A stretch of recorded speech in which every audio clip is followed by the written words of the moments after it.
तेल अवीव पर खुर्रम शहर मिसाइलें गिर रही हैं। एक एक क्लस्टर बम को गौर से देखिए। ये टूटते हुए सितारे नहीं, मौत बरसाने वाले वो बम हैं जिसका इजराइल के पास कोई तोड़ नहीं।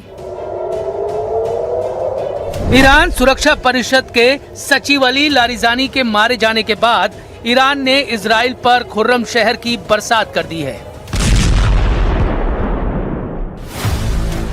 लारिजानी के मौत के खिलाफ ईरान ने अपनी मिसाइल वेव नंबर 61 को लॉन्च किया। लारिजानी की मौत का बदला इजराइल पर 100 टारगेट पर हमले से लिया गया। इन हमलों में ईरान ने सबसे ज्यादा खुर्रम शहर 4 और कद्र मिसाइल को लॉन्च किया, जो ईरान की सबसे खतरनाक मिसाइलों में शामिल हैं।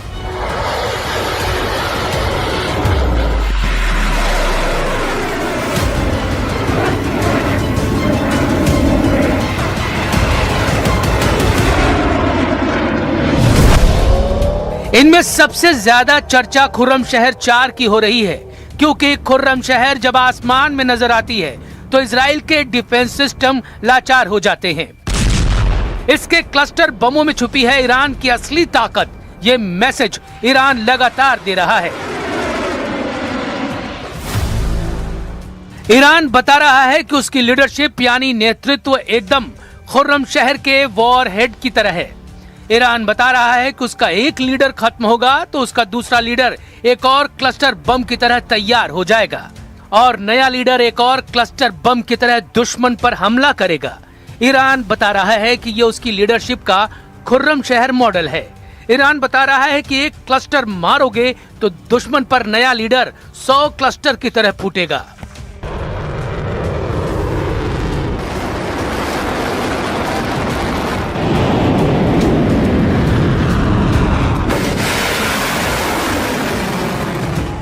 इसीलिए खुर्रम शहर का वॉरहेड ईरान की लीडरशिप का आईना कहा जा सकता है। लॉन्च होने के बाद इसके टारगेट हिट करने वाला स्ट्राइक रेट अब तक 100% रहा है।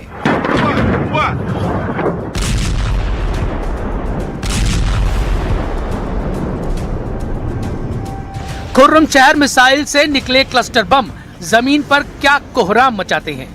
इजराइल इसको छुपाने की कोशिश जरूर कर रहा है, क्योंकि टारगेट पर इजराइल के कई मिलिट्री बेस और कई खुफिया अड्डे रहे हैं, लेकिन खुर्रम शहर 4 के क्लस्टर बम तेल अवीव की बड़ी आबादी पर गिर रहे हैं और ऐसे में आम लोगों को भी नुकसान पहुंचा रहे हैं। ईरान की तरफ से जो मिसाइल दागे जा रहे हैं उनमें है क्लस्टर बम, और वो क्लस्टर बम इसराइल में मचा रहे हैं तबाही। पिछले 3 दिनों से जगह जगह पे हमले हो रहे हैं और क्लस्टर बम की वजह से तबाही हो रही है। मैं इस वक्त नेकबा एरिया में हूं। ये इसराइल का एरिया है और यहाँ पे आप देख सकते हैं कि बिल्डिंग का क्या हाल हुआ है। यहाँ पे क्लस्टर बम की वजह से फिलहाल ऐसा लगता है कि इसराइल के पास क्लस्टर बम का तोड़ अभी तक नहीं है। Air defence system cluster bomb के सामने फेल हो रहा है।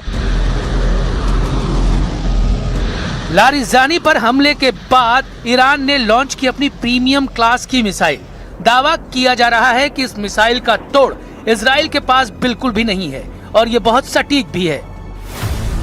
इस नई मिसाइल का नाम है हज Qasim.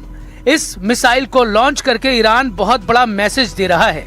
Quddus commander major general Qasem Soleimani के नाम पर ईरान इस मिसाइल को 2020 में पहली बार दुनिया के सामने लाया था। इस मिसाइल की रेंज है 1400 किलोमीटर और वॉरहेड का वजन है 500 किलो।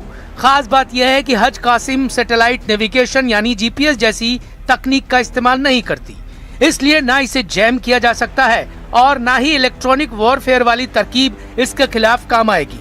और सैटेलाइट नेविगेशन के बगैर भी ये टारगेट के 100 मीटर के दायरे में हमला करती है। क्लस्टर बम आ रहे हैं मिसाइल में ईरान के, वो अलग अलग जगहों पे गिरते हैं और काफी जगहों पे तबाही हो जाती है और वहां पर ना ही फौरन फिर टीमें पहुंच पाती हैं रेस्क्यू और रिलीफ के लिए और ना ही इंटरसेप्टर्स उनको खत्म कर पाते हैं। तो ऐसे में एक बड़ा सरदर्द फिलहाल बना हुआ है इसराइल के लिए क्लस्टर बम।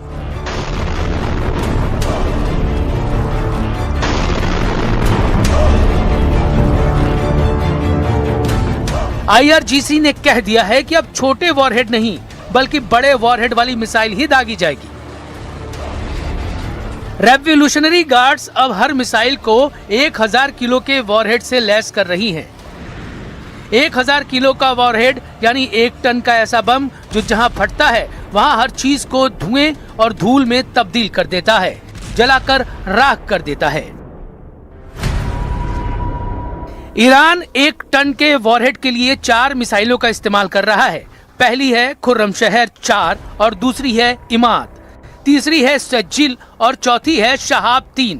इन चारों मिसाइलों से अब ईरान लगातार इजराइल में सर्वनाश करने वाले अटैक कर रहा है।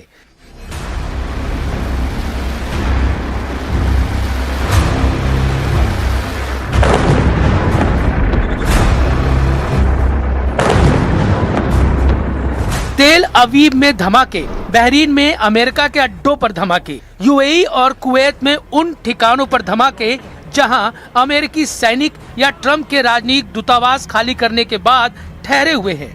ईरान के हमलों की सुनामी चुन चुन कर अपने टारगेट को तबाह करने लगी है।